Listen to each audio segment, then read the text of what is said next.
Good evening. Hello. Welcome to the Museum of Science. And thanks for coming out to explore the science behind decision making. First, please take a moment to, do the usual, turn off your cell phones, pagers. And if you need to leave before the program is over, please use the exit that's up the stairs at the rear of the theater. It just minimizes interruptions. I'd like to give a shout out to our two major funders, the Lowell Institute and Harvard Pilgrim Healthcare. Without your support, this incredible series that we've been doing called Connected would not be possible, and we really sincerely thank you. Decisions. We make them every day, all day. Some on the light side of the spectrum. What should I wear today? What am I going to say tonight? Others on the heavier side. Do I trust this political candidate? Who should I vote for president? So, what are the factors that influence the decisions we make? We've gathered 5 eminent scholars who are probing the puzzle from different angles, and they are here to shine some light on the murky process. And you might be surprised by some of what you're going to learn. First, David DeSteno will address the judgments we make about the moral behaviors of our politicians and the perils of doing so. Todd Rogers will take us into the nuanced landscape of not answering questions. Amy Cuddy will then reveal the power of body language and how our bodies can change our minds. Rose McDermott will turn us in the direction of our emotions and the influence they have on decision making. And finally, Peter Hatemi will lead us into the realm of political preference and why some of us are conservative and others of us are liberal. Each of these guests will speak for 10 minutes, and then they will have a conversation together. And finally, the audience will have a chance to ask questions. We are thrilled to have these luminaries together tonight in one place for our benefit for this fascinating connected journey. So please join me in welcoming them to the Museum of Science. First up, David DeSteno.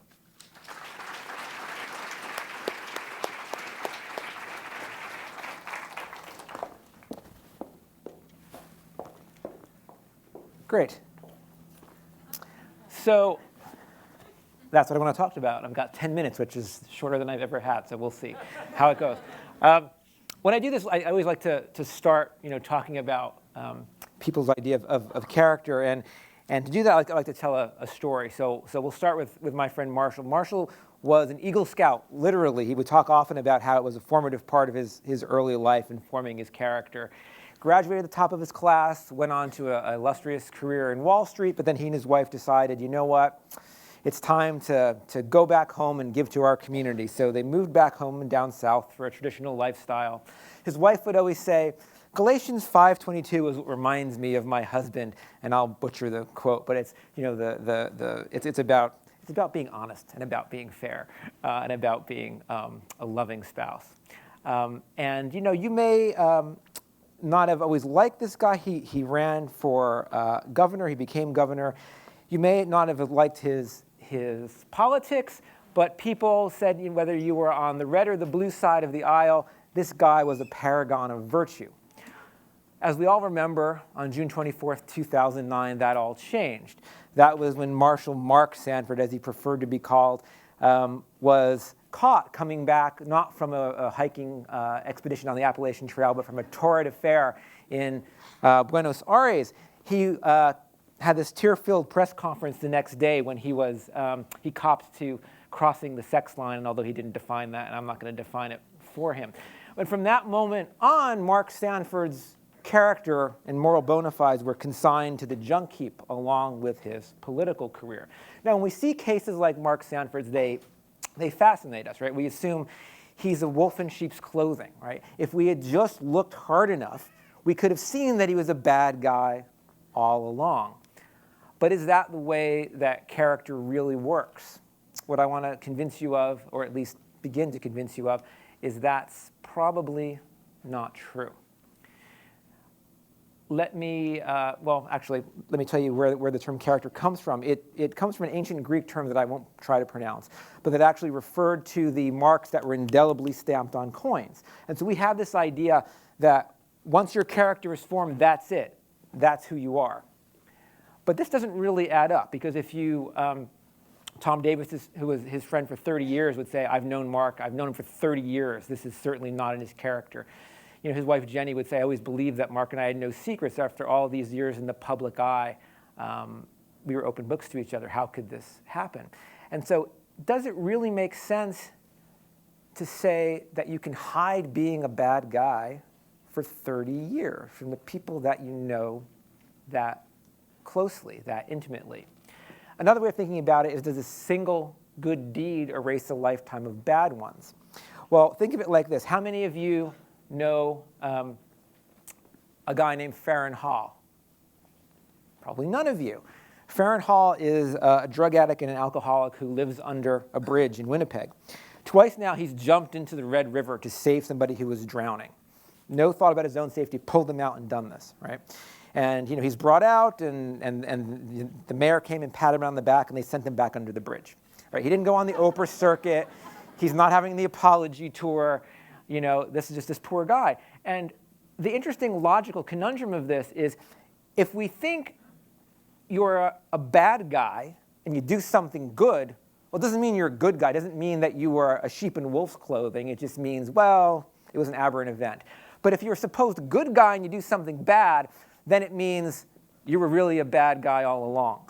Now, logically, that poses problems. But there's other problems with the view of character that I think that causes this whole idea of it being an indelible mark on our soul to crumble. And that, simply put, for us scientists, is the data just really don't bear it out. The one thing the last decade or more has shown us is that human morality is a lot more variable than most of us would have predicted. So a better metaphor for character, rather than kind of the angel on one shoulder and the devil on the other, is I like to use Aesop's ant and grasshopper. And our argument from my working group is that the mind is full of mechanisms that some focus on short-term benefit, what's good here and now. Others focus on long-term, what's good in the long run. And those two mechanisms are always in a delicate balance. And when something in the situation or the environment gives kind of an amped up force to one side, that's going to tip us and make us act in ways that we or those around us wouldn't predict. So let me show you a quick example in terms of the sin of hypocrisy, which is something that applies these days to politicians. I'll tell you another quick story. This is about a politician who some of you may know, named George Fox. George spent a lot of his life crusading against prostitution. One Valentine's Eve, however, George set aside time for a romantic interlude. The only problem was it wasn't with his wife, it was with her, who you may remember as Miss Ashley Dupre of the Emperor's Club. George Fox was a pseudonym that Eliot Spitzer would always use when he checked into hotels. Here it was the Mayflower Hotel in D.C. that night.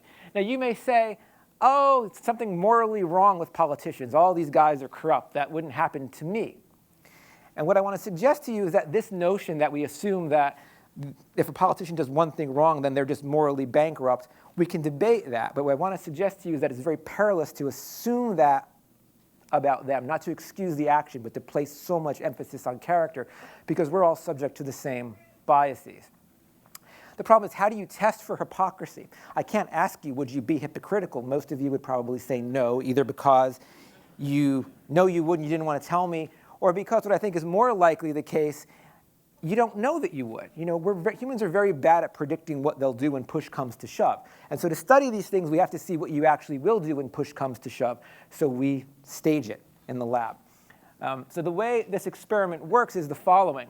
We bring people in and we say, you know what, we've developed this new procedure to be able to assign people the conditions. We don't want to bias anything as experimenters, so we're going to give you a coin.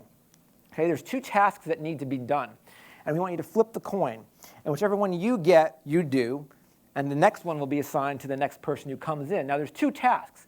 One is this kind of fun, short 10-minute photo hunt task on the computer.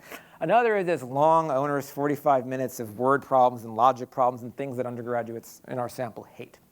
So flip the coin, and you'll get one, and the guy coming next will get the other one. Then we leave. what do people do? 90% of people do not flip the coin, or they flip the coin repeatedly until they get the answer they want, which is the same as not flipping the coin. Now, if you then, afterward, they were doing these computerized tests, and one of the questions we asked them is, how fairly did you act? And what they'll say is, this is a kind of a 0 to 7 point scale, 0 being very unfair, 7 being I acted really fair. They're kind of above the midpoint. So they said, yeah, I did okay. It was okay. All right. Then we run the experiment again. This time we take people from the same pool and we say, you know what? We're running an experiment. We want you to evaluate what you think of this new assignment procedure. So they watch a guy that works for us come in the lab. They see him get the same instructions by flipping the coin. They see him then, go to flip the coin, and he shakes his head no, and he assigns himself the good task, just like these people all did before. Right? So they think that they're being the watcher, and they're actually in on the experiments. The experiment's really on them, but they don't know that. Now what happens? Right? When the other guy does it, it's bad. When I do it, it's okay. When he does it, it's bad, even though it was the same thing. If the scales of morality were fixed, these bars should be the same.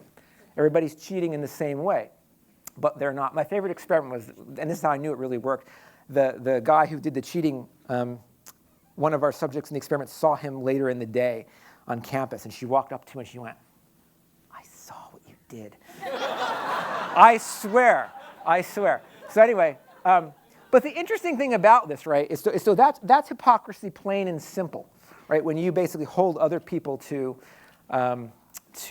criteria that you don't hold yourself to. But the interesting thing, and I think where it becomes interesting for politics, is this.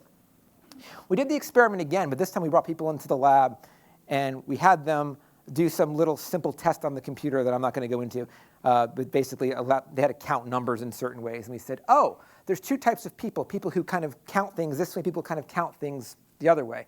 Oh, you're this kind. And so they put on either red or blue wristbands.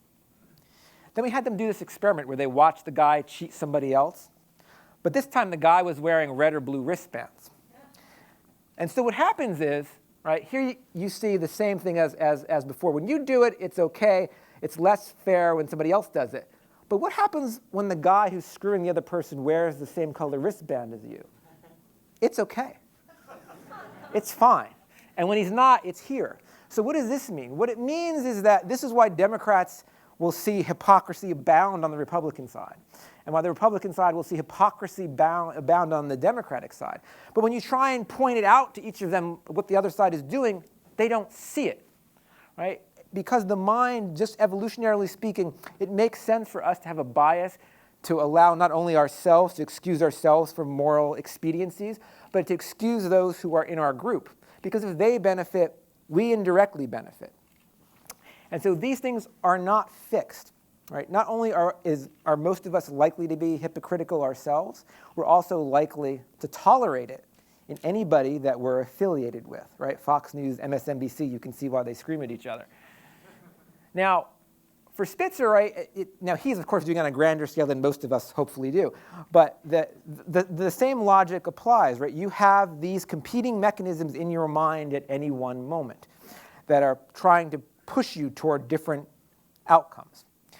I can spend a lot of time that I don't have telling you situationally why one or the other might win at any given point. What I want you to realize is that those people, 90% of whom cheated in our study, most of them wouldn't have predicted they would do it.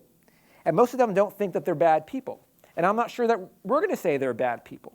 So what I want you to realize is that the idea of character is a lot more malleable than most of us think. You know, we have this idea that I think the analogy of color is the same. We assume blue is blue and red is red, and those things are different and not at all associated. But if you think about it, really, what is color?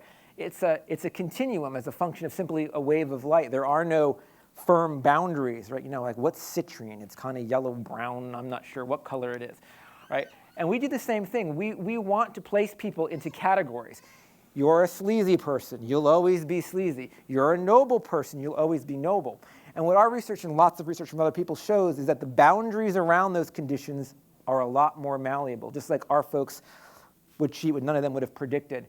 Think about your own lives. Think about things you do that you wouldn't have predicted. Does that mean you're a good person or you're a bad person? I think we all, you know, are at certain areas of this continuum more often than others, but there's a lot more latitude around what any one of us will do. And so when we think about, I should vote for this guy because it's all about character, we have to realize as well, that person's morality is probably a lot more variable than you think. And just because they did something bad in the past doesn't mean they're going to do something good, bad or good in the future. And you know what? I'm facing those same pressures myself. And so my closing statement is to be a more enlightened voter when they say it's all about character, because think about your own and also think about the lens you're looking through that suggests it's okay for people who are like you, but not okay for people who aren't. And it's just very easy for any of us who think we're saints to flip over into sinners at times. And with that, I will leave you.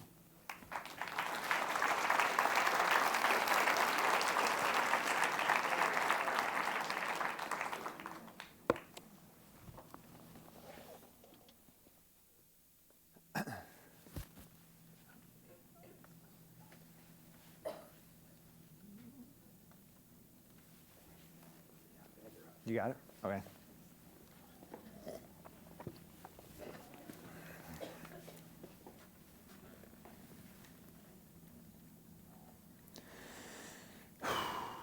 Which one? Let's go with that.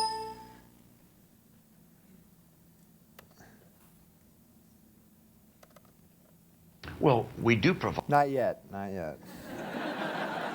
There we go. Wait for it. All right.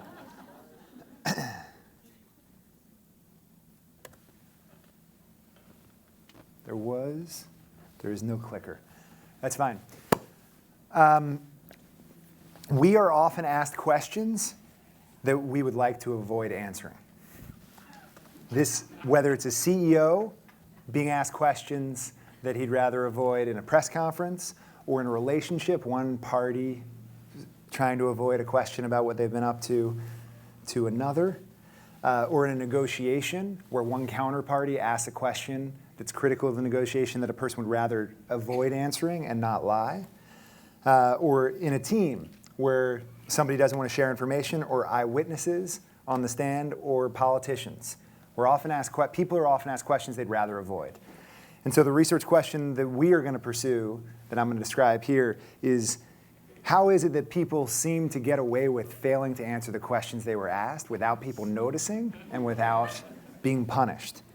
And so the first thing we would look at is there's a whole industry of experts in this who train people to fail to answer questions. These are political consultants and politicians. And so what do the experts say? So Robert McNamara, the former Secretary of Defense, said, don't answer the question you were asked, answer the question you wish you were asked.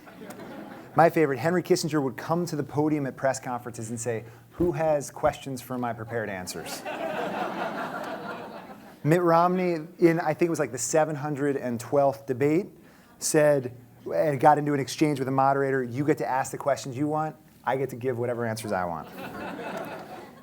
And there's a whole body of research, and people may be familiar with, from a psychological standpoint, that what we are interested in is how is it that people fail to realize that these questions were evaded. And there's a body of work that's related to the sort of gorilla dancing across the screen that people may be familiar with. This sort of, if you're paying attention to one thing, crazy things can be happening in your line of sight that you don't even notice. And it's because we have limited attention and we focus on one thing, and we fail to realize that what we're focusing on crowds out a lot of things outside of our attentional awareness. So we define an artful dodge as providing an answer to a different question than the one you were actually asked that is so compelling that listeners not only forget the actual question you were asked, but think you're just as honest, trustworthy, and likable as if you had answered the question you were asked, and maybe even believe that you were actually asked the question you answered and not the one you were asked. Right? So, for example, watch this video, and this is Mitt Romney answering a question he was asked on 60 Minutes. Watch this, and I'm going to ask you to think of what question do you think this guy was asked? Well, we do provide care for people who don't have insurance. People, if someone has a heart attack, they don't sit in their apartment and die. We pick them up in an ambulance and take them to the hospital and give them care. And different states have different ways of providing for that care. Okay, so if you were to hear just that answer, you would think, I'm asking you to think to yourself, what question was that guy asked?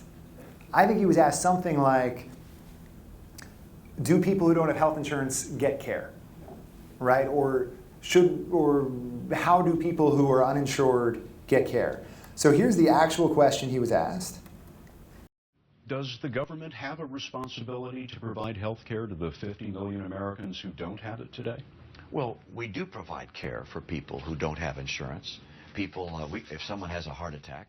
Right, so he was asked specifically, does the government have a responsibility to provide care? He'd rather not answer that. Because if he says yes, then Obamacare is constitutional and legitimate. If he says no, then it calls into question Medicaid, Medicare, a whole bunch of other sort of policies. He'd rather just say, lots of people get care. And what we're studying is, can this guy get away with it? And so here's the paradigm. We have a question asker, and we have a politician. The question asker says, what will you do about the problem of health insurance coverage in America? Politician says, I'm glad you asked me that. There are so many important problems facing America today. We need universal health care because. That's a direct answer to the question he was asked. We then splice in the video a different question.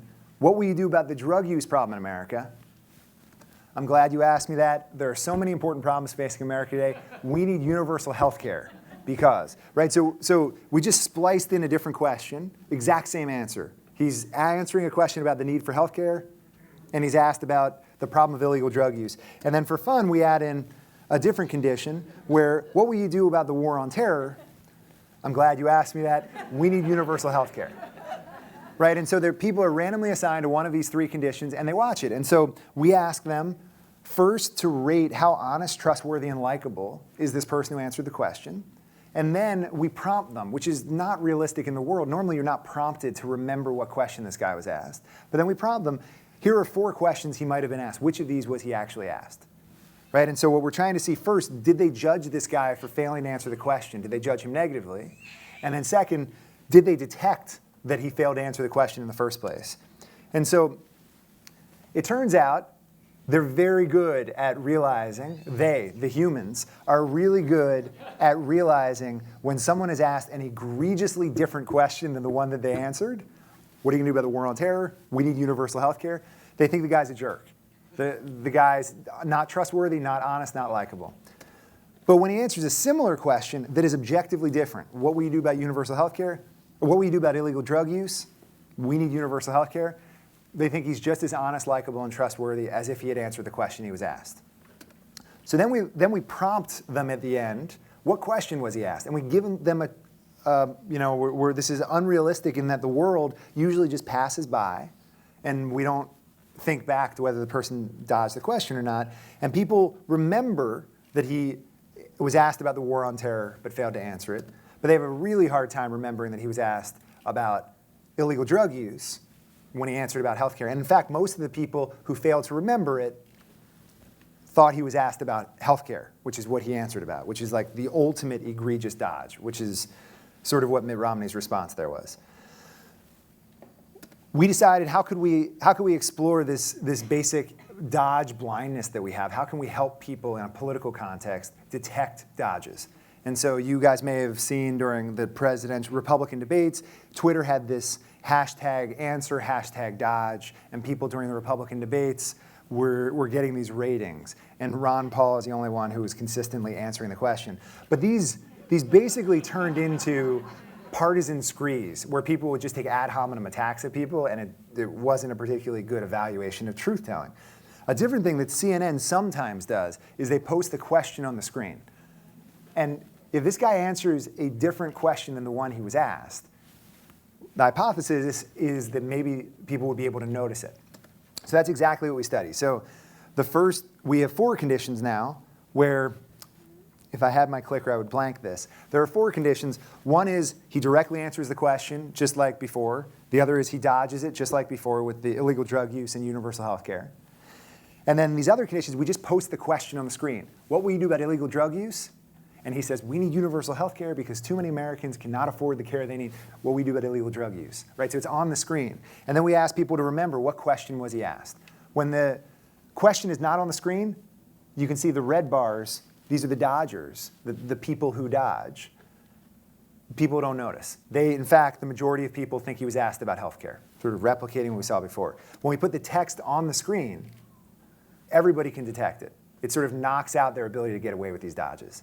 And so we've been advocating, CNN now universally posts these questions. I don't know if people noticed it, and they noticed when the question, it would stray so far that I think CNN got embarrassed during the presidential debates and started pulling the question from the screen. They would originally post it. Within 10 seconds, it was back to what, 12 million jobs or you're not telling the truth. And so they started pulling it. But CNN, PBS, and some of the other networks have started doing this.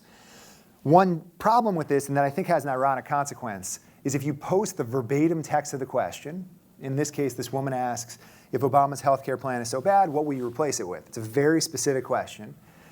Immediately, CNN summarized it with health care, which has the license. So what will you replace it with? You can now just go on a rant about how Obamacare is terrible, and it seems like you're answering the question. So you need to precisely post the questions on the screen. And we started seeing in the presidential debates, and I hope people noticed it, that in the short term, it's just going to make everybody look like a jerk. But hopefully in the intermediate term, it'll make people realize, these candidates realize that they need to start telling the truth, or answering the question, excuse me. Probably both.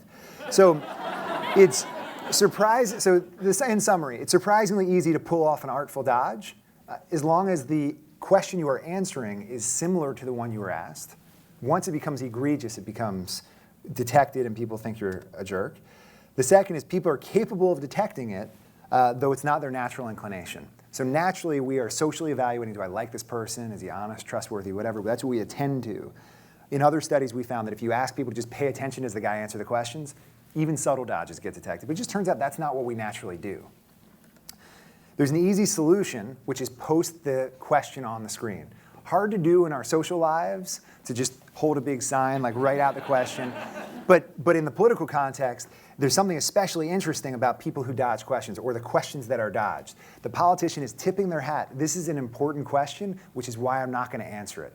Right? So in politics, they're specifically saying they think that their answer to this question might change how you think of them. And so they're giving us a signal that this is something we actually really need them to answer.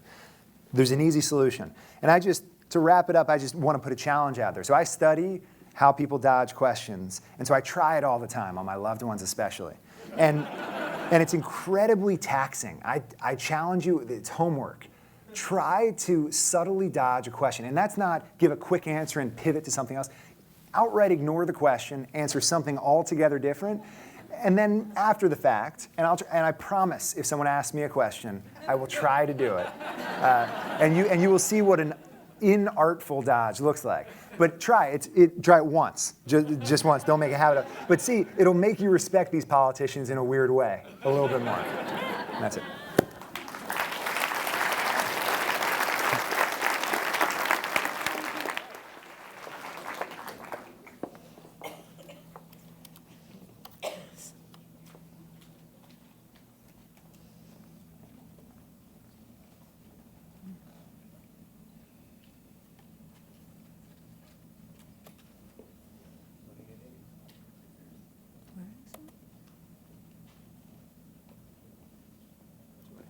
You can get started and I'll just turn it down. Okay. Do you know where is it already open? It was there. There it is. Okay, good. Thank you. Okay. All right. So I'm going to talk about how people make decisions about us, but in a sort of counterintuitive way. I study body language, and when people think of body language or nonverbal communication, they think about what they are communicating to other people. Directly through their body language, or what other people are communicating to them. So in politics, this happens all the time. In fact, I did 4 little segments on CNN until I said everything that I could possibly say about body language in debates recently. And people like to analyze every little tiny movement in politics. And we do this all the time. But the thing is, body language also communicates something to the self. So what we do with our bodies actually provides information to us, both at an emotional and a cognitive and also a physiological level, about how we feel. So that's what I want to talk to you about. But I want to ask first, before I go any further, what are you doing right now with your bodies? So I want you to pay attention to whether or not you're making yourself big or small. So are you wrapping yourself up? Do you have your ankles crossed? Are you touching your face? Do you have maybe even an arm sprawled over the chair next to you? Or your knees, spread a little bit? So are you contracting or are you expanding? And I want to argue in 10 minutes that if you tweak this a tiny bit before you even walk into an interaction, it will change who you are. And it will change how other people see you, and it will change very meaningful outcomes in your life. So in particular, I'm interested in power and how people express power.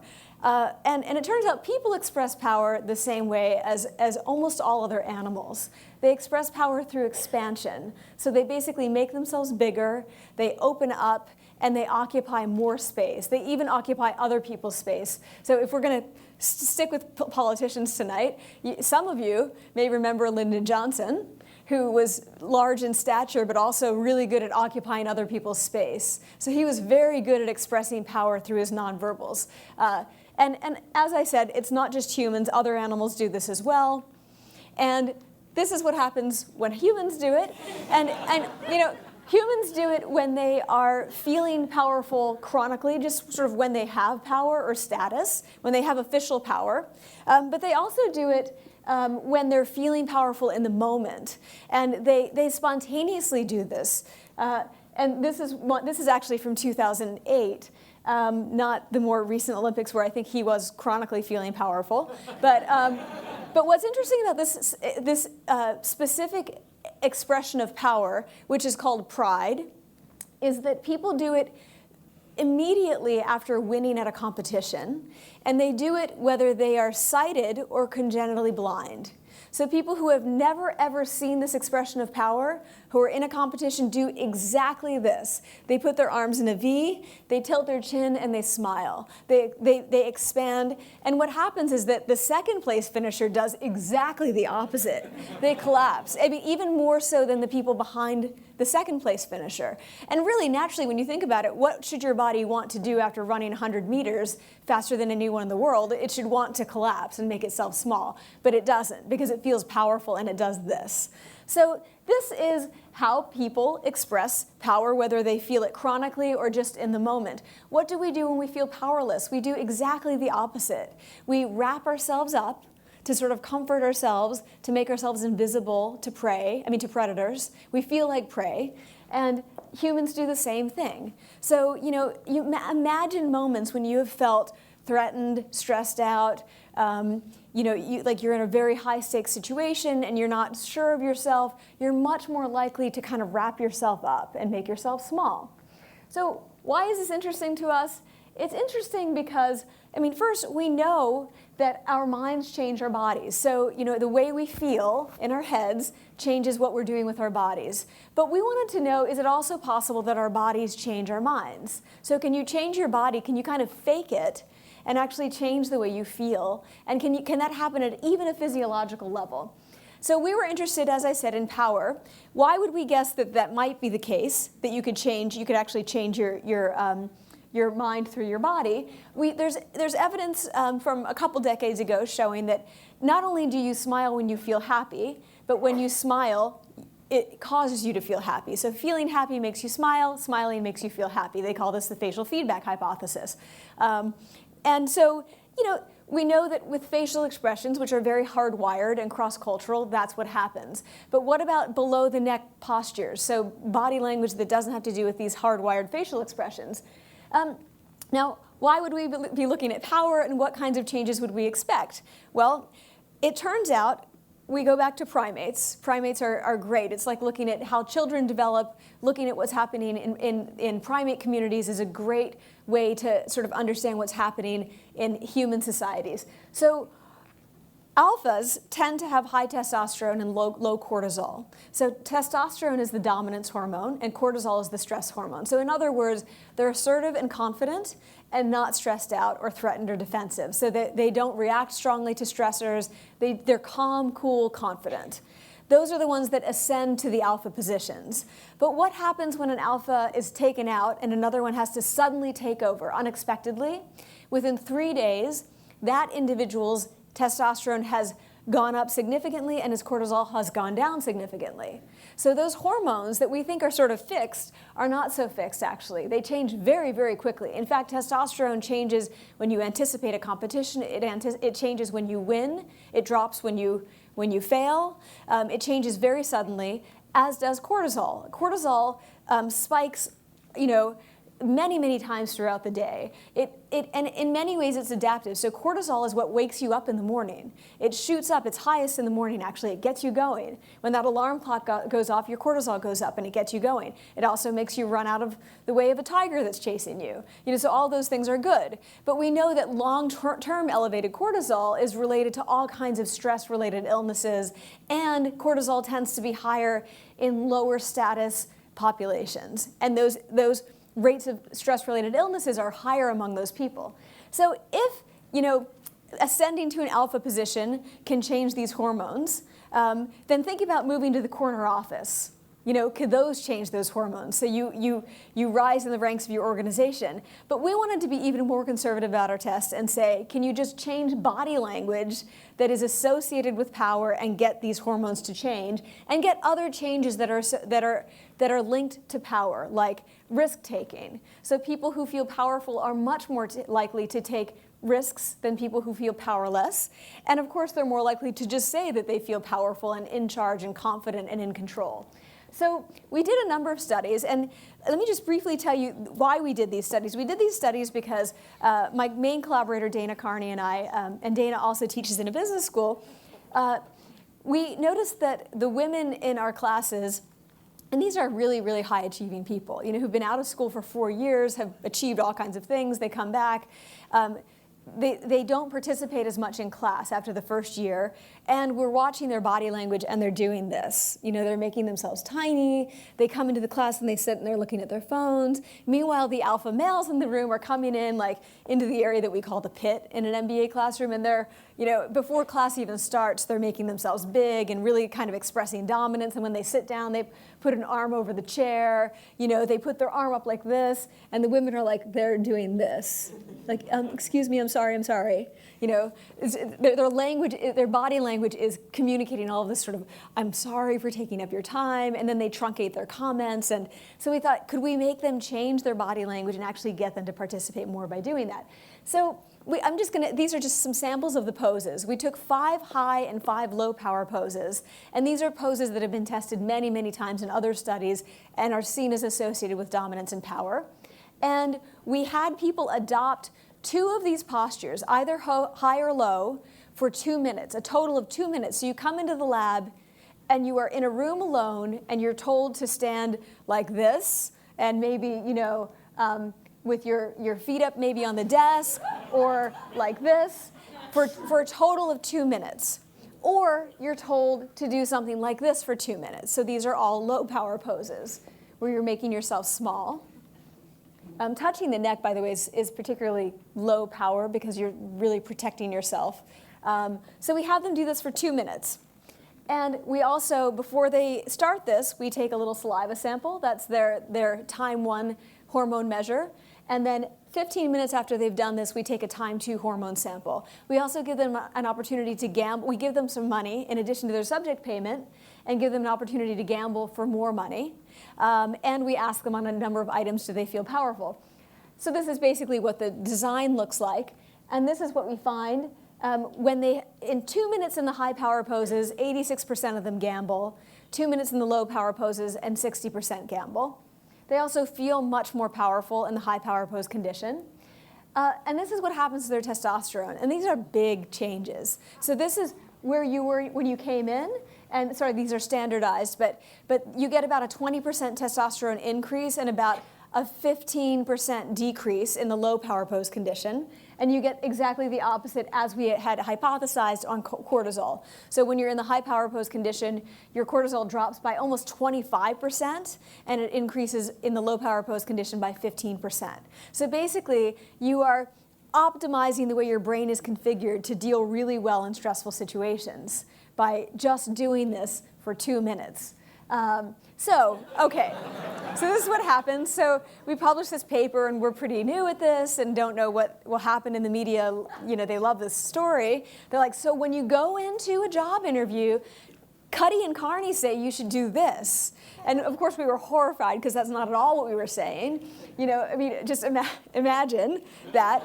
And there's plenty of evidence that, you know, going into a situation where there's power asymmetry and being super dominant does not come across well at all, right? I mean, this just looks crazy and you'd probably be kicked out. But what do people do before something like a job interview? They actually do this. You're sitting in the waiting room, you're looking at your phone, you're reminding yourself of all the clever things that you absolutely have to say about yourself. Like, it's all about what, you know, the information that you want to communicate, and you're really nervous. So this power asymmetry that already exists, you have just exaggerated it dramatically. You have configured your brain to feel super powerless when you go into that situation.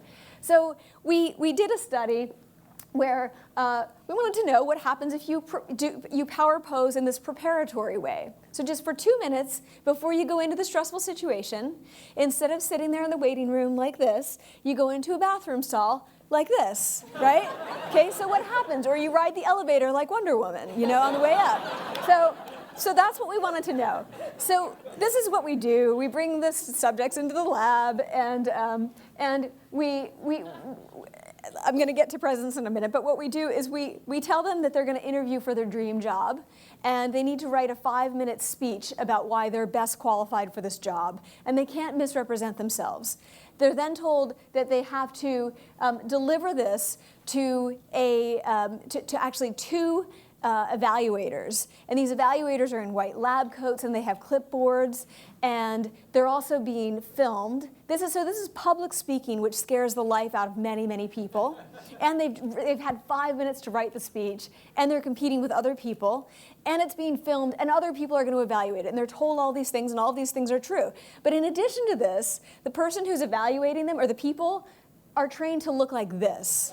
Okay, so they're trained to give no nonverbal feedback. This is actually a neutral expression, but to everyone from Western cultures, this looks horrible. I mean, this is really demoralizing. And in fact, this expression, I think people like less than being heckled.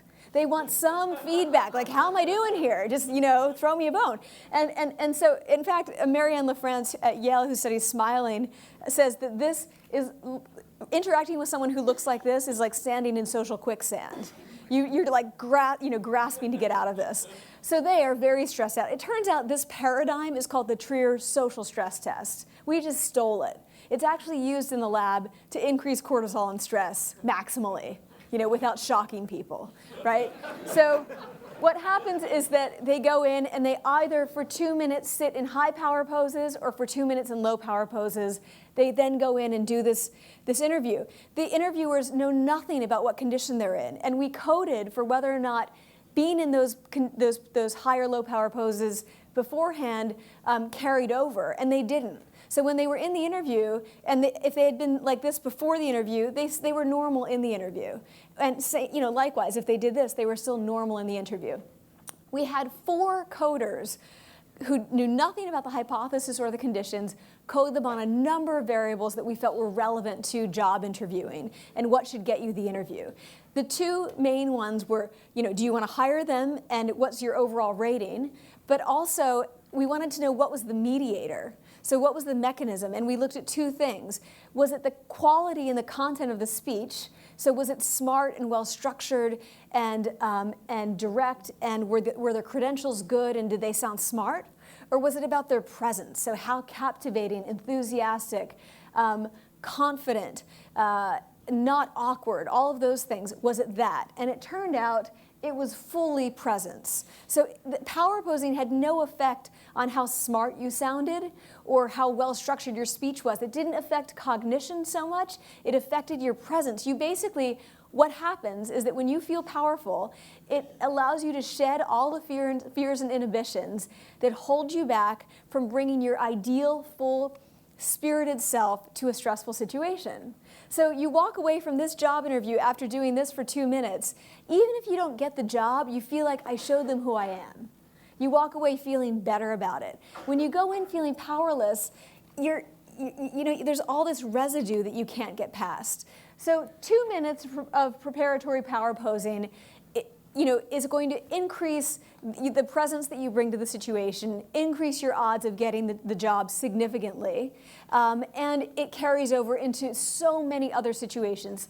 I get just so many emails from people who've used this in different places, like elite athletes, parents and teachers of kids who are bullied, women who are trying to get out of abusive relationships, women in male-dominated professions. There are just so many different ways that you can use this. So our bodies do change our minds, and our minds change our behavior, and our behavior changes our outcomes. So something so simple as this, 2 minutes, a tiny, tiny tweak.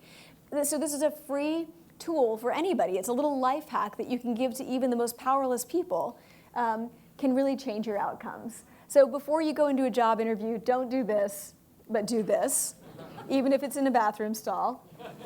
And I want to leave you with this. I did see a tweet today that said, "Is Amy Cuddy Wonder Woman?" I'm not sure how that happened, but it's because I use this picture so much. So I just dare you to try power posing before you go in. And that stressful situation to you might be totally different from what it is to you. But just do this before you go into it. And also, I just ask you to share the science. And I think with all that we're talking about tonight, it's accessible. Share it with people. It is easy to translate, and it can be used by people who really, really need it. So I think I will leave you with that. Thank you.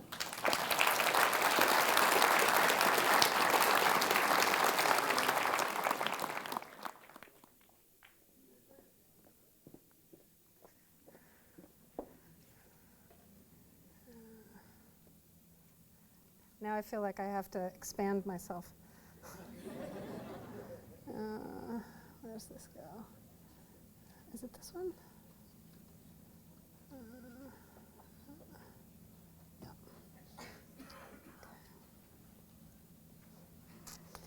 Okay. I'm going to talk a little bit about emotions and decision making, and of course, emotions are things that we all have, including leaders who have emotions, but it's also clear that leaders use emotions to manipulate us and to make us do things that they want us to do. Support wars, go in different kinds of policies that we may or may not agree with, and try to engage in behaviors that they want support for. And we see it all the time in the news. In fact, the recent hurricane's a really great example, because although there were obviously real damage that was done, there was also a lot of hype, oh my God, we're all going to die, and a lot of overreaction to it. So I started studying emotion because I was very interested in leaders and illness, and how it is that leaders who are sick manage to hide that illness from us and hide the consequences of their illness and their drug use and other kinds of things from the public, so that we don't know the ways in which their impairment affects their behavior.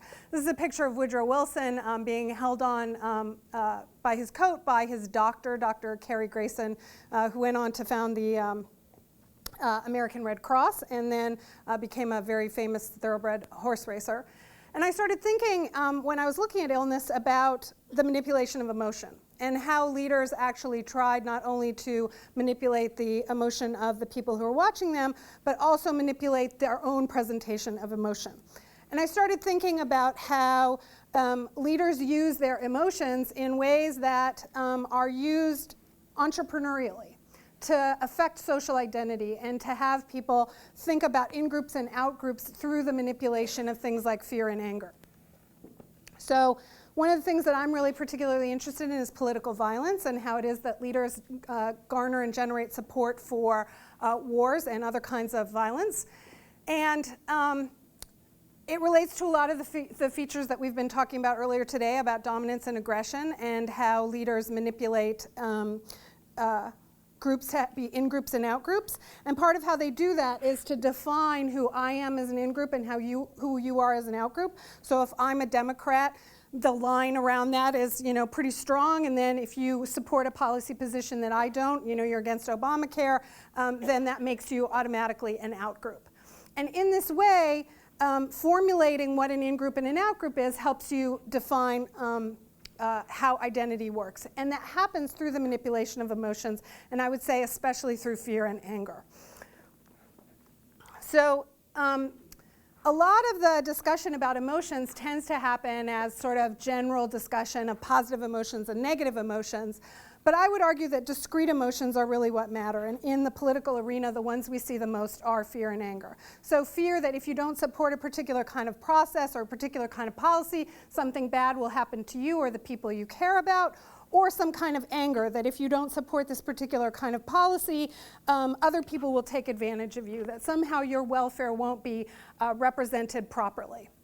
And there's different consequences for those kinds of emotions. So anger is one of those emotions where it leads to top-down processing. If you have anger, you are much more likely to support certain kinds of policies and certain kinds of processes that you think will lead to a particular outcome. It makes you more optimistic. So if you're angry and I say, okay, the way to get back at these people who've hurt you is to have a war, and you're angry, you're much more likely to be optimistic about the likelihood that that outcome will work out, that I'll go to war and I'll be victorious in that war, and that that war will be come to a good outcome.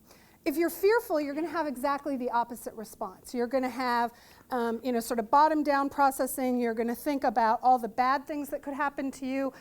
You're going to be much more pessimistic about the outcome that the policy that you want to advocate will lead to an outcome that's positive. There are some systematic gender differences in these kinds of things. Men tend to be more angry. Women tend to be more fearful in the face of these kinds of policy choices.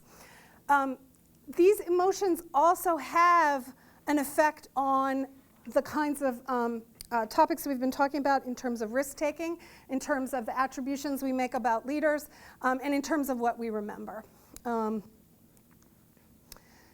These emotions are used by ourselves, by our leaders, by the way our leaders manipulate us to accomplish certain goals, to accomplish the particular structuring of policies so that we think about things in a particular kind of way. How we mobilize resources, how we allocate resources across in-groups and across out-groups, how we affect our social communication, how we advocate certain kinds of policies or deny certain kinds of resources to other sorts of people by thinking that, okay, they're taking advantage of you or they're not taking advantage of you, and basically helps us interpret and organize information about ourselves and the world around us. So the question is, how do leaders themselves experience and attempt to manipulate the public in support of particular kinds of policies? So there's different kinds of ways we can think about what constitutes leadership and how we make decisions about who we vote for. Some of them are objective measures, how many people work for you and those kinds of things, but a lot of them are subjective measures. So they're who you are within an organization and how you can think about how they affect other people. Obviously, a president or a senator or a congressman is interacting with lots of different kinds of people, and it affects the way that they try to manipulate social identity in a way through the use of emotion to accomplish particular kinds of goals and garner support for particular kinds of policies. So the question is, are leaders different than other kinds of people, or are they really the same? Is there a difference among leaders, and are there difference in terms of how they look at anger and fear on decision making? We've done a number of different studies where we look at leaders in every country of the world from the 1800s until currently, and look at things like their background and how it affects certain kinds of policies that they support, especially decisions to go to war and to escalate war. And we find that there are certain kinds of differences that matter, particularly occupational and educational backgrounds. So things that whether or not you have military training yourself, whether you yourself were in the military, and where you are in your birth order in your family. So of course, firstborn and especially men tend to become leaders. And those people who have those kinds of military backgrounds and have those kinds of occupational backgrounds are much more likely to get into positions of power. And you can look at, using statistical analysis, who is likely to get into conflicts like war and who will challenge them and who will escalate. One of the things that you find in these kinds of studies is that rebel leaders, leaders who are not traditional leaders but come to power, you know, people like Mao Zedong and other people who come to power as rebels, are much more likely to be, to have people challenge them, like go to war against them, but then they themselves are much more likely to escalate those conflicts. And a lot of that has to do with dynamics of anger. One of the things that's really interesting in some of the work that we've done with leaders that we've brought in to look at using saliva samples as well to look at testosterone and cortisol and some of these other factors in the emotion and how leaders work is mood regulation. So how people are in terms of their ability to actually regulate their mood. So if they're experiencing anger, can they control it? If they're scared, can they control it? Can they affect how they behave? And leaders seem to be better at regulating their emotion in the moment, but then after the event is over, no better or worse than other people, but in the moment, better able to control the expression of their emotions, especially anger. There do appear to be some important and interesting sex differences in leadership. This is actually a picture of MRIs with brain activation patterns, and also some interesting differences in terms of backgrounds, life background. So male leaders are more likely to come from families that press them for that accomplishment, who expect and ask for that kind of leadership from them from childhood, and shape up their male children to be leaders, whereas the female leaders tend to come from families where basically in some way or another the family has fallen apart and the daughter is expected to take on these particular leadership roles within the family, child care, elder care, other kinds of responsibilities. So they're not shaped to do it, but by default become the people who are responsible for it. So one of the things that we've been doing is looking at some of these biological markers of leadership, testosterone, cortisol, monoamine oxidase, which has been referred to, I don't like this phrase, but has been referred to as the warrior gene because it seems to be related to activation that people have to higher levels of aggression in the face of conflict, and other kinds of markers that we use to say, are these leaders actually different than other people? Or is there something about the experience that they have in the moment that makes them more likely to become leaders in that situation? Oops, that was my last one. So one of the things that I notice in the current presidential campaign in particular is that you see on the right and on the left very different use of emotions. So it seems to me oftentimes that the manipulation of choice on the right tends to be anger. That if you don't behave in a certain kind of way, anger is used to manipulate a particular coalitional support to say, join with us in order to make sure that your welfare isn't infringed upon in a particular kind of way. And on the left, I see much more of manipulation of the use of fear. If you don't do this, bad things will happen to you. And so one of the things that's interesting and important to me in thinking through decisions about who you vote for is the extent to which these leaders are trying to manipulate your emotions and use them to garner support for particular kinds of policies that you may or may not independently want to support. Okay, so I will stop there and leave that for Pete. Okay, thank you.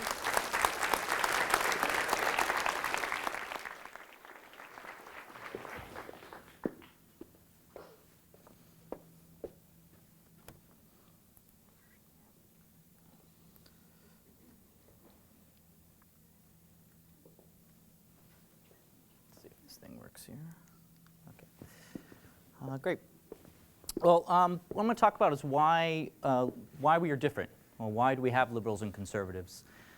Most of us would probably think that the way we were raised, and the way you are raised has a great deal to do with who you are, where you grow up, the environment you're in, the resources that you have. But why are two people raised in the same environment, the same family, have the same resources, go to the same school, all the same experiences, why do they see the world differently? How is it that you have people that see the exact same world differently and perceive it differently?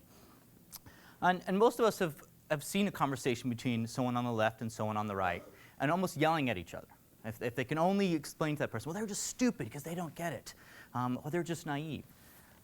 I went to 10 of my colleagues who are conservatives and 10 who are liberals, and just asked them, could you explain to me, just talk to me about why do you think people are liberal or why do people think are conservative? And I did that to the opposite parties. And these 2 quotes, one on each side, that summed it up. One of my close colleagues says, what do you mean, the right-wing fascist pigs?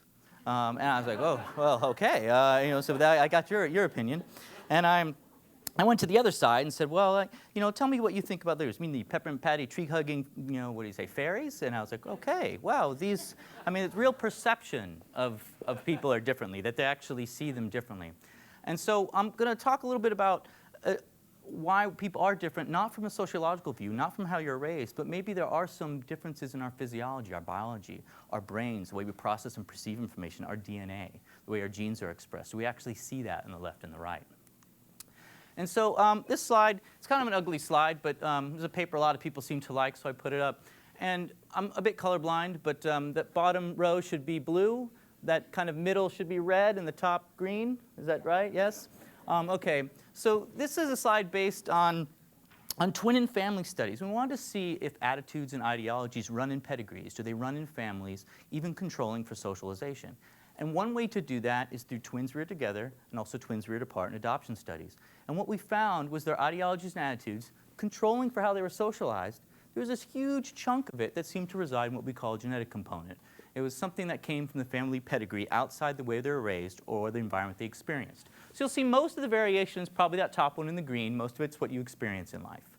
But you'll see this actually kind of small band of red, and that's actually how you're raised. And then this huge chunk in blue, that's just kind of who you are. It came through your family.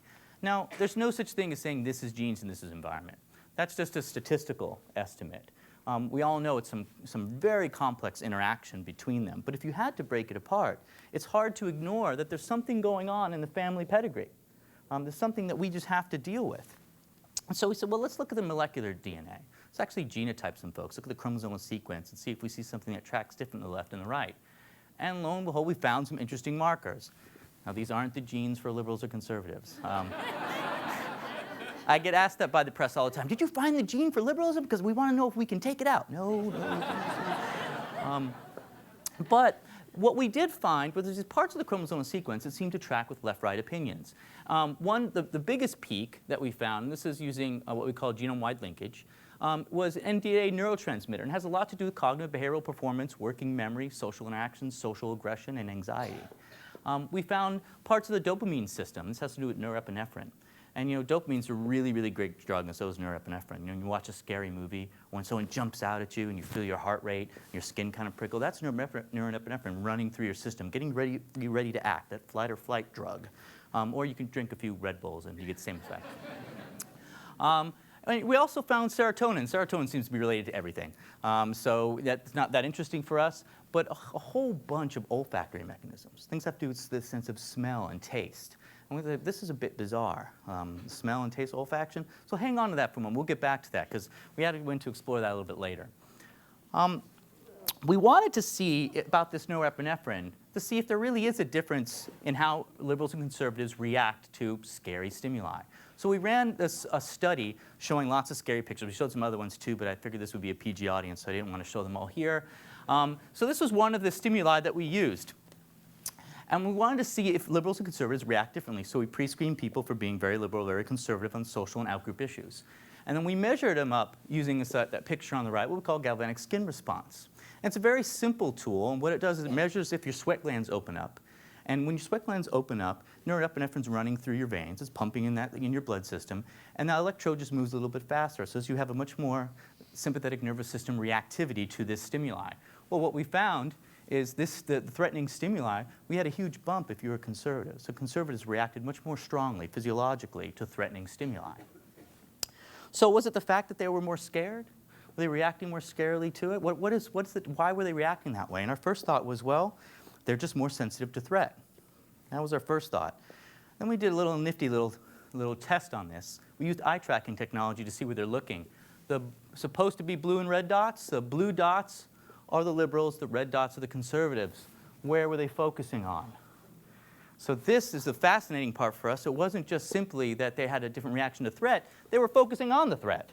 And that is that the way we see the world is really different. It is not simply that we perceive the same information differently. We actually attend to it differently on the left and the right. Real difference in what's going on there.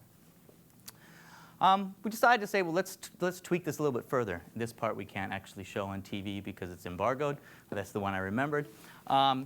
So I did this experiment in Australia. I love Australia because I live there part of the year, but also because we can do some cool stuff there that Americans don't like. One of them, IRB in America, this is ethics. We're not allowed to do things that really scare the hell out of Americans. But the Australian Ethics Review Board says, well, is it going to do any permanent damage? No. Are you going to pay them? Yes. Oh, it's all good. So we had people in an fMRI machine. This is a type of magnet that takes a picture of your brain. And we told them we're doing cognitive tasks. We'd like to see how you put this puzzle together. So they're in there. It's this deception. I deceive a lot. So we put these people in this magnet. They're doing this little game. And then we said, everyone, please stay in your room. An armed suspect has entered the building. There was no armed suspect that entered the building. Well, what had happened was we saw radical differences actually in the scanner, what parts of the brain were really activated between the left and the right. So they're using some type of different cognitive mechanisms and emotional mechanisms that run through the brain. And this we said, okay, now it's very hard now to say that there is not some neurological, physiological, neurobiological differences tracking with the left and right.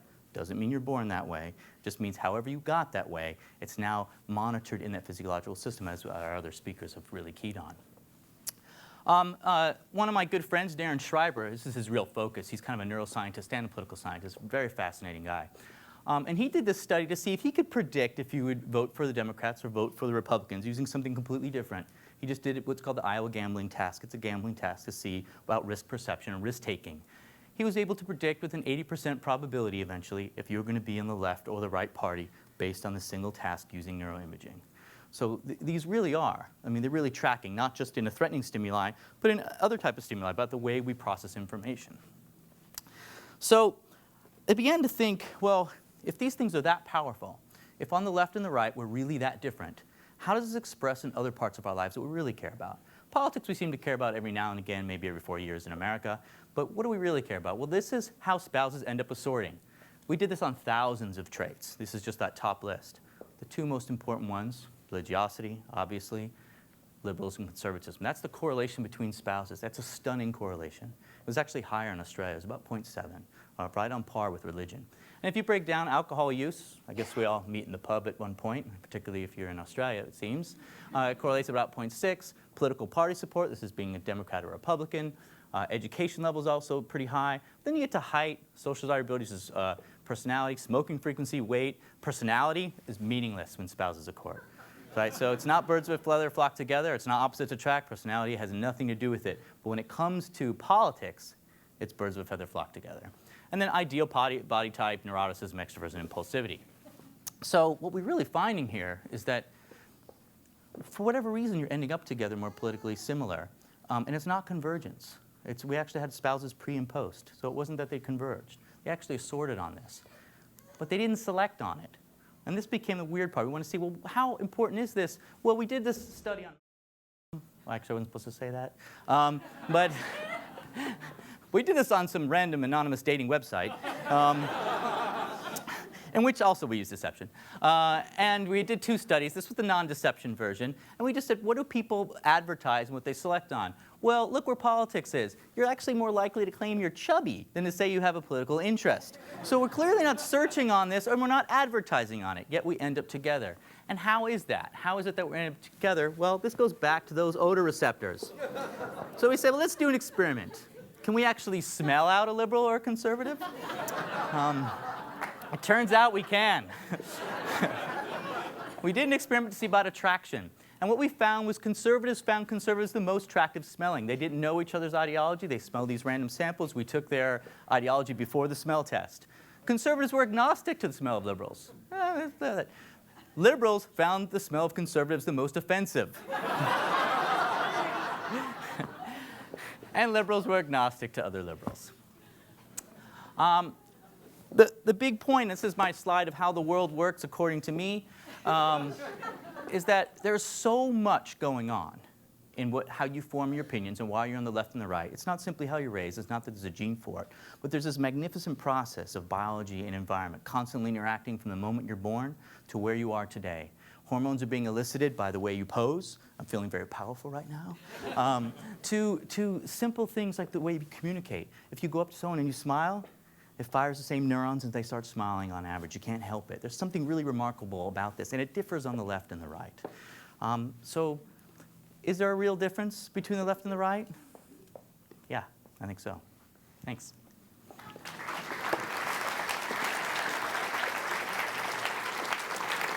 Leave this. So, we had originally hoped to have each of our guests ask themselves and each other questions, but I see the time, and I know you must have tons of questions. So I think we'll invite them up, and we'll just go right to Q&A. So would you guys come, and we'll be able to let people in the audience, who I'm sure are burning with questions.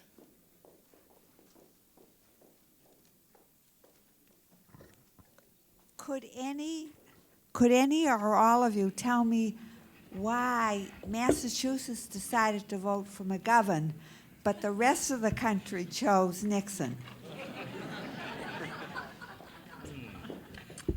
Taste. Taste. You want to go? I don't have a good answer for that one. Probably smell, right? I was going to say taste.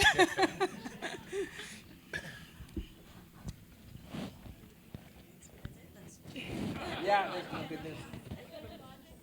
Okay, we'll take the question over. This question is for Rose and anyone else as well. You talked about fear and anger being used to manipulate by leaders. What about optimism? Any research on that?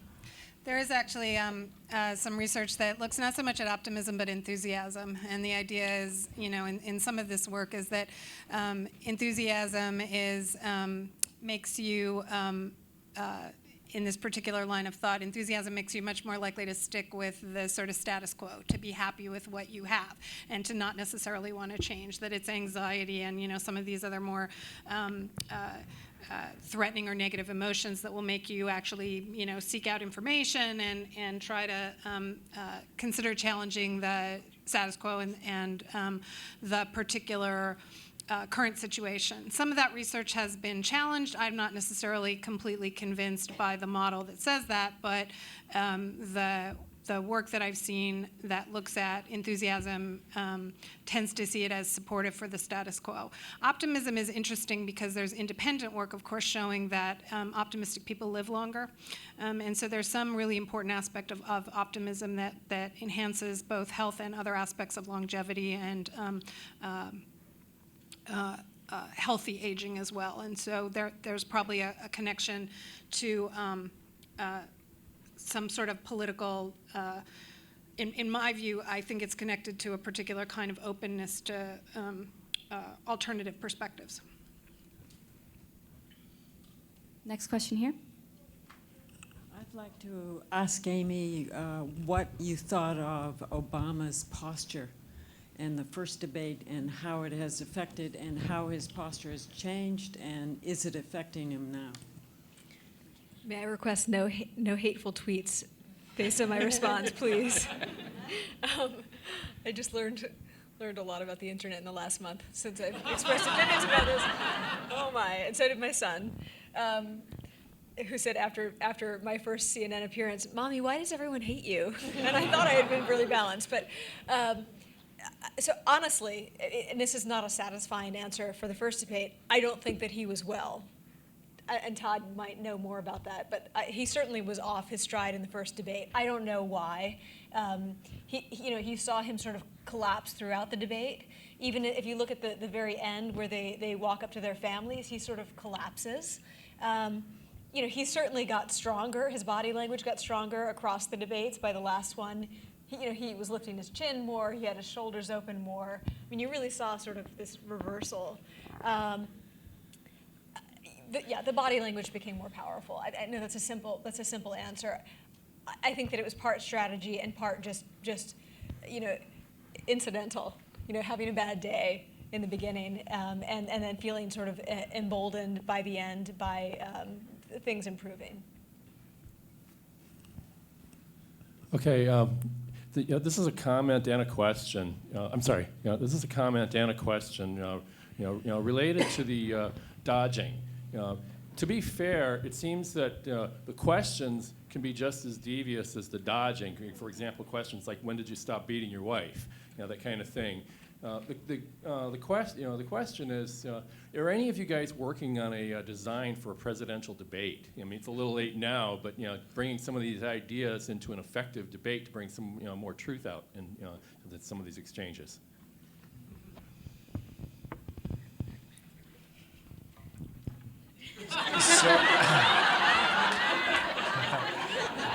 I'm glad you asked me that. There are so many important problems facing debates today.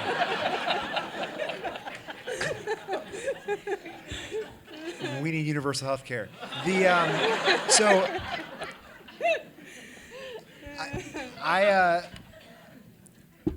One thing that is obvious is that dodging occurs frequently, and it's not necessarily the egregious dodge. It's like a game, and you talk to political consultants and politicians that as quickly as humanly possible, shift, use the remainder of your time and most of your counterparty's time to talk about whatever it is you want to talk about, and then interrupt them when you want to say more.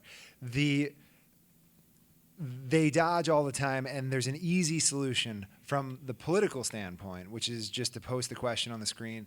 In the short term, it will just mean that we think even less of our politicians.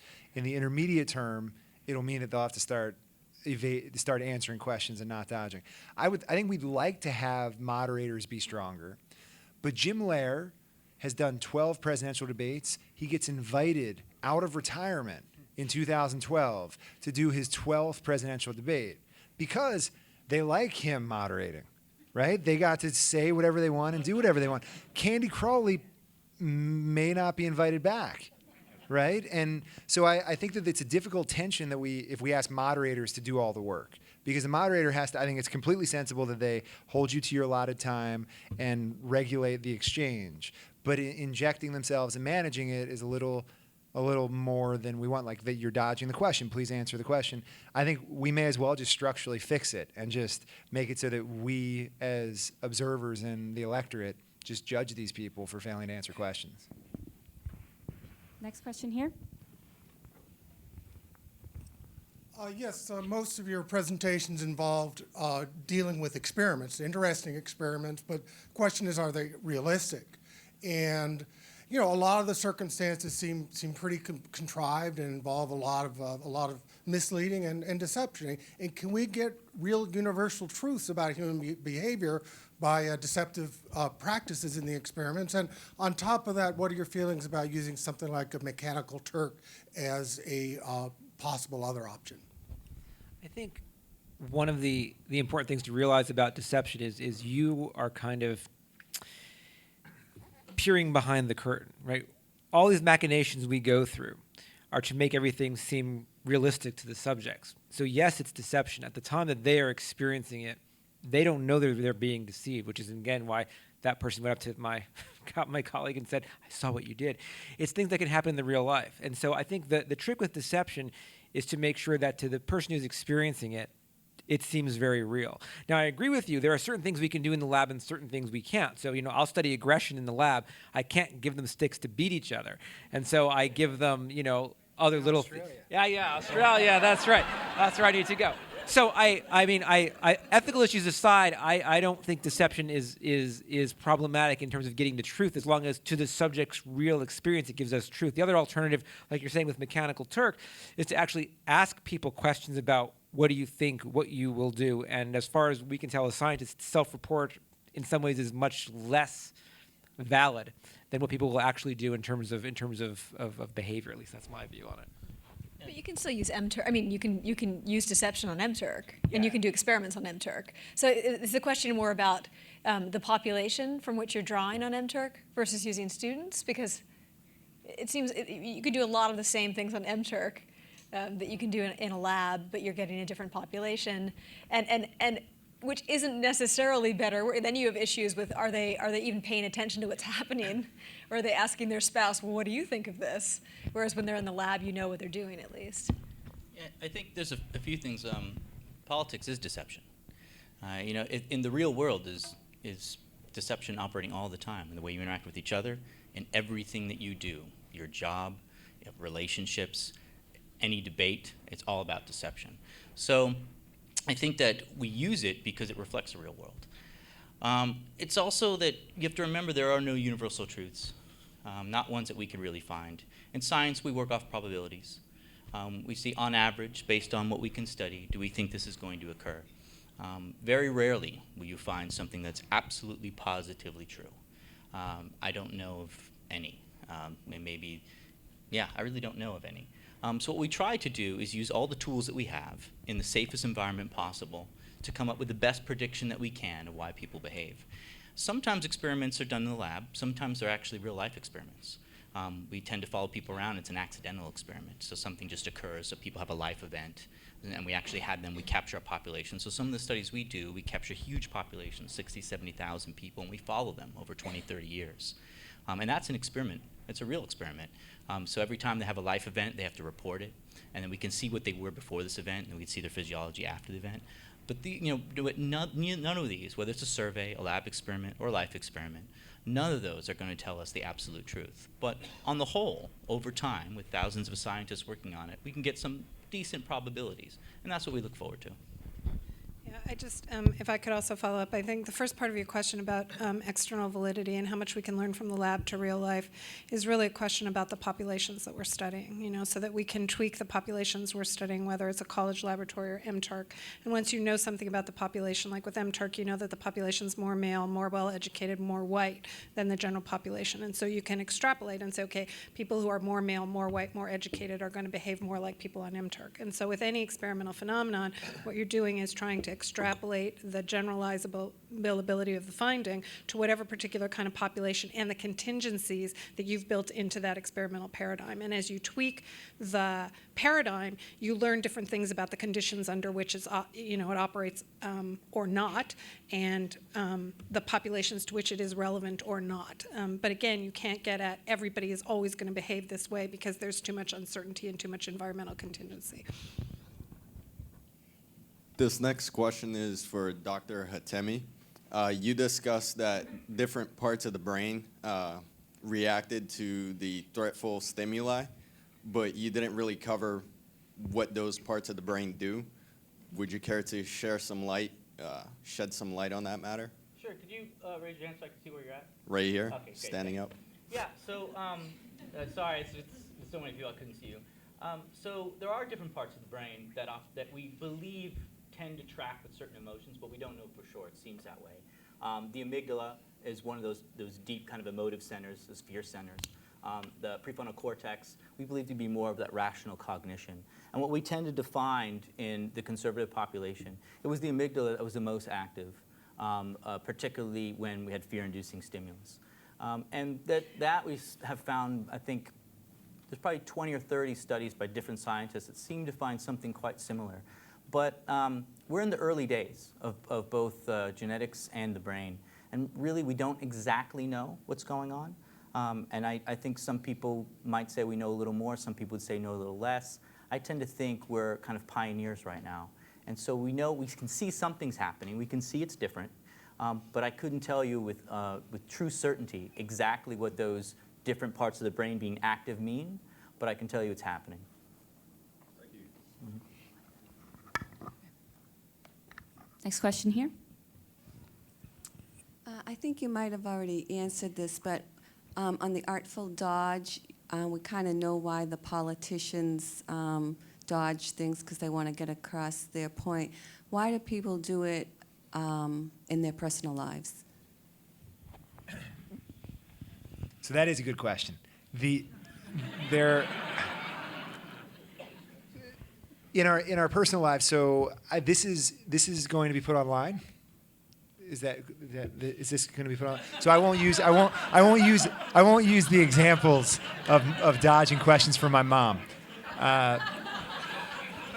But sometimes people ask us questions we'd rather not answer. they could be entrapping questions. They could be socially awkward questions. They could be, why didn't you call me yesterday? Kind of questions. And we in our normal social life sometimes strategically would prefer to not answer questions, and I can think of hundreds of examples. But I also think there's this interesting dynamic in a social context where it's not that big a deal if someone doesn't answer the question we ask in a conversation, right? Because the goal of like chit chat is not to nail you down on some narrow question I'm asking, but just for the sort of social exchange. And often in creative exchanges, and I'm sure we've all experienced this, like the best ideas come when you're riffing off of someone else's idea, which is that you're not even answering their question, and there's no penalty for it. In fact, that's sort of what the process is. So I think the social experience doesn't call for the same level of precision of answer, because I don't think the questions are often so narrowly pointed. They're just sort of trying to push the ball forward in some productive conversation. Whereas in politics, in negotiations, in press conferences, when we have public figures being asked specific questions, the consequences and stakes are higher, and I think that we should expect and do the best we can to push them to answer the questions. Next question over here. Hi, my question is for Dr. DeSteno. I'm wondering how, in your experiments about hypocrisy, are you controlling for the value system? Case in point, I'll use myself as an example.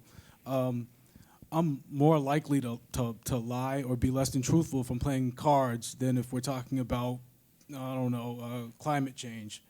And I'm wondering of the subjects that you used in your experiments that you control for the value system, could it be perhaps that some of the people who were likely to lie when they flipped the coin looked at both tasks as, well, it's not that important, whereas the people who were less likely to lie thought it was extremely important. And I'm just wondering how you controlled for that or looked into that.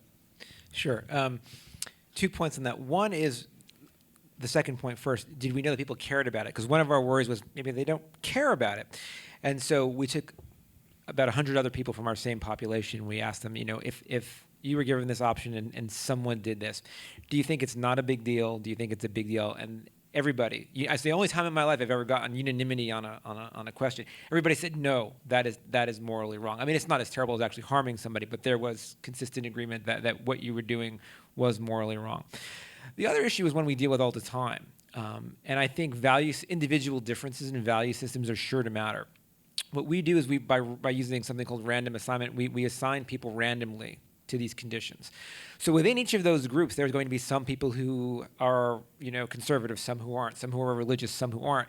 And the idea behind randomization is that the two groups, the average ideologies or values are about the same. And so if we get a difference, it relies on the difference that we're manipulating. That doesn't mean individual values don't matter. They do. And in fact, if we could have measured those, we can probably increase our predictive power in saying who's going to respond in what way by doing that. But when we're just looking overall, we kind of use randomization to equate those between the groups.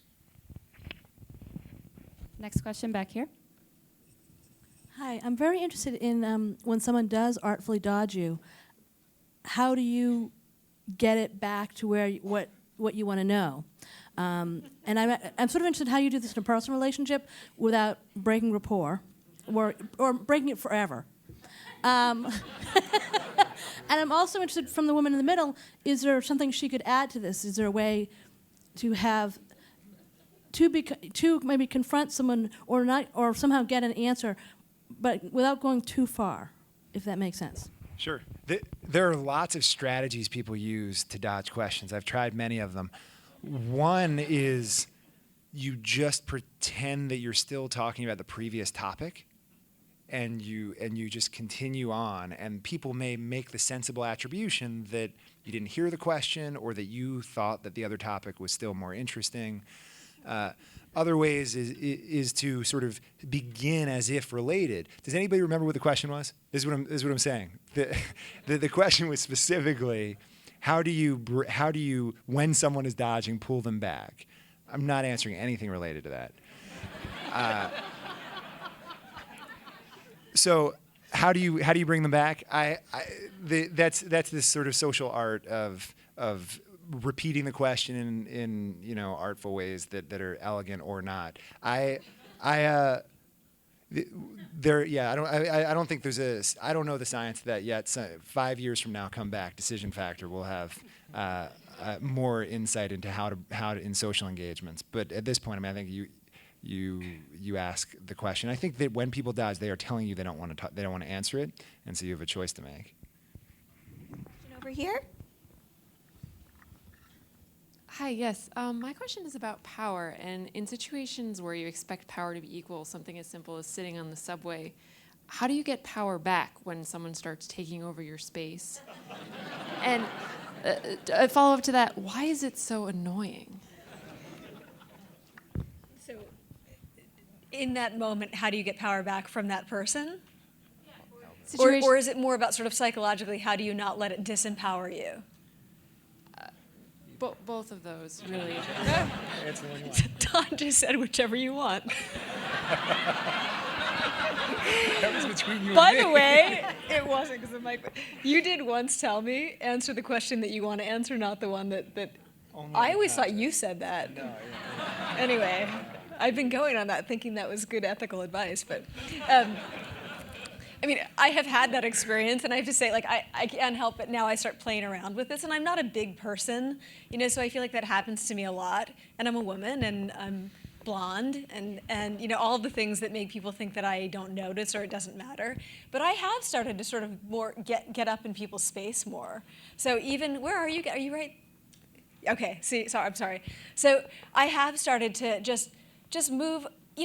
First of all, if I do drive and sort of, I take up space as much as I can in these private moments, right? So I do feel more powerful now than I did a couple years ago just by doing these things. So when I'm in that situation, I feel less fearful, right? So I feel less stressed out. And so now I feel less afraid to kind of move into people's space and see what happens. And most of the time, they're kind of surprised and they move away. So they back down. So and I see it as a good sort of social exercise as well. I mean, just as a woman to do that sometimes, to sort of jab people and be like, it's not always okay to do that. So I think it's okay to try to spread out and get into people's space a little bit. You don't have to puff out your chest and get all up in their face, but I think you can take back some of your space, and you'll see that they start sort of, on a subway, for example, if they start sort of spreading out, and especially with knees, I just push back on their knees, and they're kind of surprised, and they get smaller. In spaces like that, it is zero sum. Take some back. Take a bigger piece of the pie. This is the last question. In the segment on hypocrisy and the segment on dodging and the art of dodging, all the examples were Republicans. So I'm assuming that Democrats do that too sometimes. Are there different ways that Democrats do it? Are there ways that you can separate them and recognize? First, Spitzer was a Democrat, so I had a balance there. But in terms of are there party differences, and I'll leave that to Todd. Yeah, I don't know. They both dodge. I mean, the example I cited was just Mitt Romney. I just thought that was a great quote. I mean, I have my own partisan beliefs, but the science doesn't say anything about that.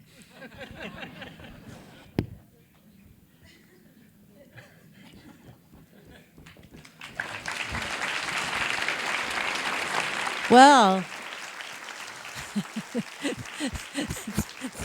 thank you all. That was fascinating. I guess we're all going to go home and do our power poses and practice not answering the questions that we're asking ourselves in the mirror, et cetera, et cetera. Thank you so much. That was really, really